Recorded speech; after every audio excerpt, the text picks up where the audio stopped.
নমস্কার বন্ধুরা, সবাই কেমন আছো? আমি পিঙ্কি, আমি ভালো আছি। আশা করছি তোমরা সবাই ভালো আছো।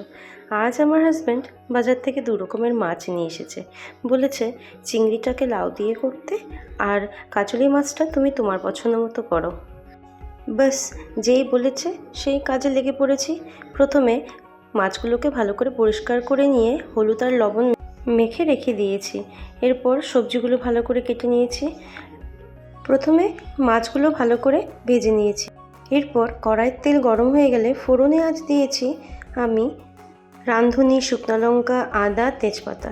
নর্মালি আমি লাউ চিংড়ি যখন করি জিরাটা দেই ফোড়নে, কিন্তু আজ আমি রাঁধুনি দিয়ে করেছি। খেতে বেশ ভালো হয়েছিল। তোমরা একদিন ট্রাই করে দেখতে পারো এভাবে আমার রেসিপিটা, তোমাদের বেশ ভালো লাগবে। লাউ চিংড়িটা করতে করতে অন্যদিকে আমি কাজলি মাছটা ভেজে নিয়েছি। মাছটা ভাজা হয়ে গেলে মাছটা নামিয়ে নিয়ে কালো জিরা আর কাঁচা লঙ্কা ফোড়ন দিয়ে সবজিগুলো ভালো করে ভেজে নিয়েছি। একটু ভাজা হয়ে যাওয়ার পর সবজির মধ্যে একটু জিরার গুঁড়ো দিয়েছিলাম। ব্যাস এভাবেই করেছি, সাথে একটু জল দিয়েছি। জল দেওয়ার পর ভালো করে সেদ্ধ হয়ে গেলে সবজিগুলো এক এক করে মাছ ছেড়ে দিয়েছি।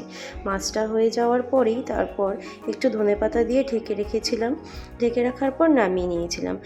আমি তো এভাবেই রেসিপি দুটো করেছি মাছের। তোমরা কিভাবে করো আমাকে কমেন্ট করে অবশ্যই জানিও, বেশ ভালো লাগে খেতে। আর সাথে ছিল এই লাল শাক। লাল শাকটা কিন্তু আমি রসুন দিয়ে করেছিলাম। আজকের মেনুতেই এগুলোই ছিল। আমার এই ভিডিওগুলো তোমাদের কেমন লাগে আমাকে অবশ্যই জানিও কমেন্ট করে। ধন্যবাদ।